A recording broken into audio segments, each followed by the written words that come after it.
Hello and welcome into this schedule release breakdown presented by Lions Experiences. I'm Tori Petry, joined by Twentyman and Mike O'Hara. We are here to break down the Lions 2020 schedule. It came out on Thursday night, so there is much to talk about. Gentlemen, what is the first thing you look at when that NFL schedule comes out? Mike, we'll start with you.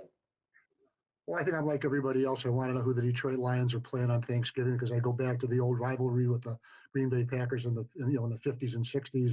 And after that change, just want to know who they're going to play. I think that's pretty normal. Then it turned out to be Houston.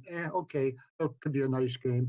Then after that, how many primetime games? And then from a competitive standpoint, you want to see how many games, and maybe in the first half they have on the road, how they finish at the seasons. Because if you're in it, you've got a better chance to win at home, you would think. So it's sort of a lot of things you look at, not just one. Tim, how about you?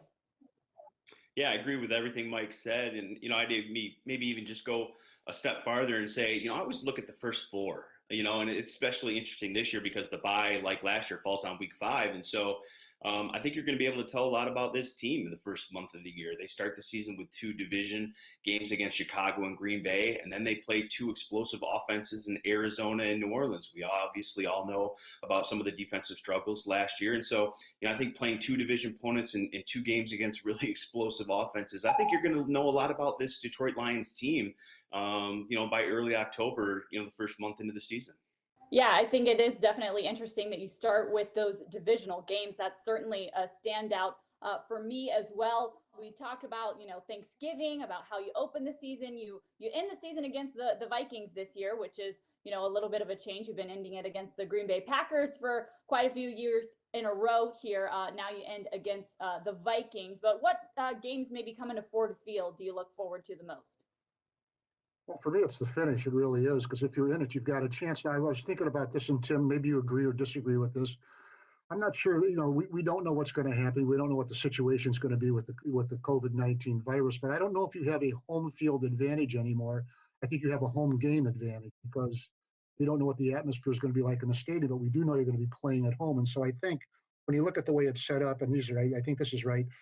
5 of the last 8 games are at Ford Field, and it's Washington, it's Houston, and then Green Bay. Three of the last 4: Green Bay, Tampa Bay, Minnesota. Talk about if you're in it, it's really set up for you to have. You don't have to travel. You're home. You practice. You play. Get up. Do it again. 3 of those 4 weeks. I think that really works to any team's advantage. The issue is the Detroit Lions have to make it their advantage. Look, they were 0-6 in the NFC North last year, and they were 2-6 at home. Flip those numbers and you're right in business. It's more of the same. Close up shop.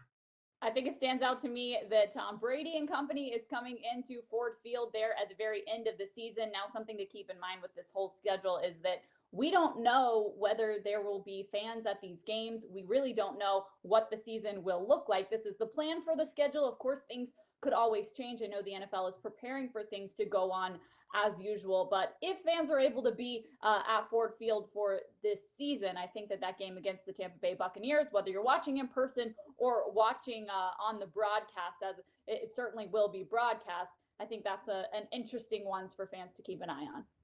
Yeah, certainly. That's one post-Christmas fun there with Brady and that crew coming to Ford Field. We'll see if it's Saturday or Sunday.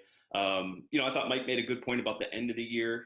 3 of the last 4 are at home. And so, look, if you're in the thick of things, that's obviously a great advantage. Some other notes that I, just jotted down. The early bye week, week 5, I know players probably aren't going to be too happy with that.